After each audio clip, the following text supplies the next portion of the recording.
do wineries have to keep their restrooms open if they're open for business? Do tasting rooms, in other words? And also, if they do, how frequently is frequent cleanings of the bathroom? Is it after every single family type group goes in there, or is it every hour? So maybe, Jen, could you just kind of give us some guidance on that? You want to keep your public bathrooms open. I think that's a lot of your local bylaws will require you to have a bathroom for the public, as well as for your employees. So I think closing the bathroom is not the right answer.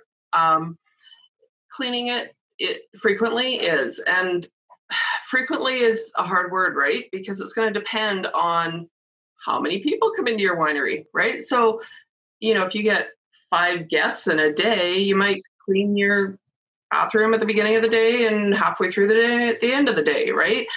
If you get 5,000 guests through your winery in a day, then you're going to be cleaning it a lot more often. So really what we're looking for is that you're cleaning frequently enough to kind of to break that cycle. So I'm going to suggest that if you have a busy winery, you're going to clean maybe hourly, right?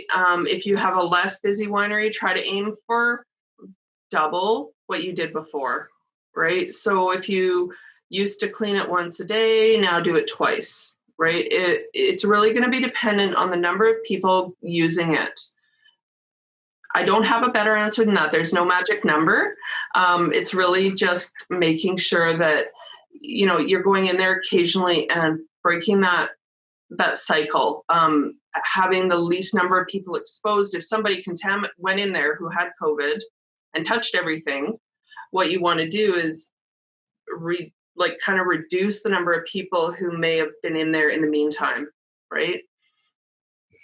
Since you clean it, like between when that person was in there and when you clean it. So the more often you clean it, the better. But I understand that can be a task that's hard to get people to do, and it might not be something that you can do hourly. So you're gonna it's gonna depend on how busy you are.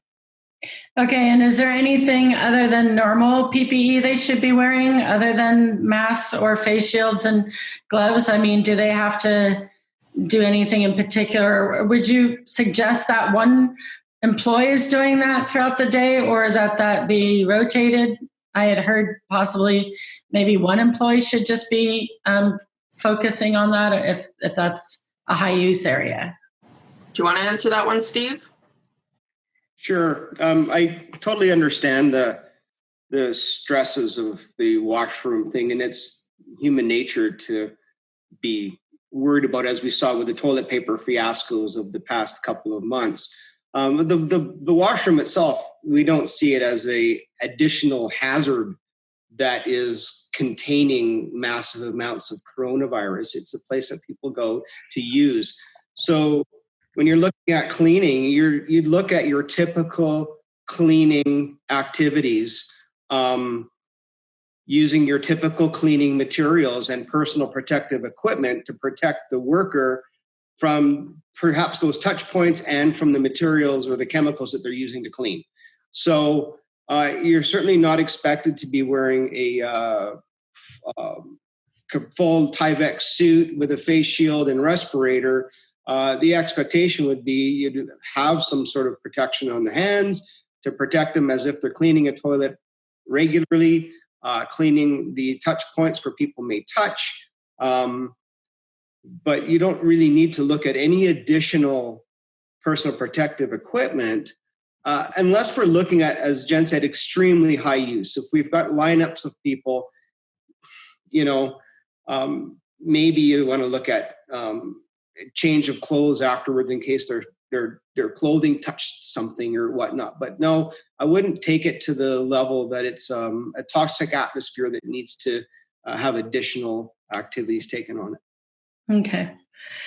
Okay, so a little bit about glassware. The most recent thing that I've been seeing that came out from the Wine Institute had something to do with the fact that if you can't, Well, my assumption is, first of all, people all have commercial dishwashers as part of their license, and those all should be hitting the proper temperature, which, Jen, I'll have you speak to that a little bit. But is there any issue between when the glasses are loaded up into a rack? Let's say the customers do it themselves as they exit, and then the worker is putting on gloves, taking that rack to the dishwasher.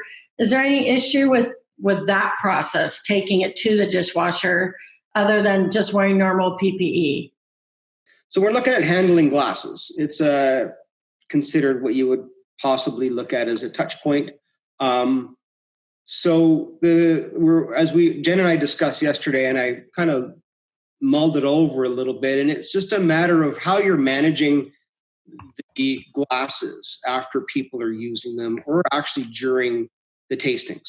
So the hope is that after you have a tasting, there's options that you can do as part of your procedures, is having the clients or your guests place the glasses in a designated area where they get put into racks into the dishwasher immediately, as opposed to leaving them hanging around. So there's options for, once they finish tasting, they put them back on the counter and step back, and somebody takes them and puts them into a rack or immediately into the dishwasher. You request the clients to place them at the end of the bar in a designated area where one person handles them. Every time somebody touches the glasses, they would wash their hands, right? So again, it's not a high risk thing, provided that you've got the procedures in place. So thinking about having a glass management system, right? And minimizing the handling, but also having the procedures and thinking about that 2 meter distance. So when a person finishes a tasting, you would expect them to place the glasses down and step back. So one suggestion I would make is, as part of your pre-tasting script, where you're talking about the varietals and the senses that you're going to experience when you're tasting, is part of that script would be, this is how the tasting is going to take place. Mm-hmm. I'm going to pour, I will step back, you will sample, and between tastings, you will step back, I will re-pour into the same glass without touching the top of the bottle to where the rim. And once we're finished, if you could kindly place the glasses to the end or leave them here, I will move them, wash my hands, sanitize my bar, wait for the next clients to come. So it's just a matter of getting your procedures in place. Thinking of just, that sanitation and keeping your hands clean after you handle them. And same with the designated person that will put them in the dishwasher. They don't have to wash every time they put a glass in the dishwasher. They can load once they're done, then they go wash their hands, right? So you have some reasonableness to it too. I don't know if Jen wants to add anything to that. Not too much. I think one of the things Steve and I talked about yesterday was just making sure, like, for the people who are pouring, they're going to just need to be a little more aware that they're not like holding the stem while they're pouring, or that they're not, I mean, I know they normally wouldn't, but that they're not touching that wine bottle to the rim of the glass, right? And of course, encouraging only one glass to be used per tasting per client, right? So you're not switching it out when you go from white to red, because now you've got twice as many opportunities for that contamination to occur. So just really trying to limit the amount of touch on that. You can think of that wine glass as a shared surface, right? As a common touch surface between your taster and your client, right? So how do you control that? And really, when the pourer, the person providing the tasting, is giving out those wine glasses, before they do that, they should have clean hands. And, for optics, having gloves on may be appropriate, just because the public is going to question that otherwise. From phone calls, I can tell you they will.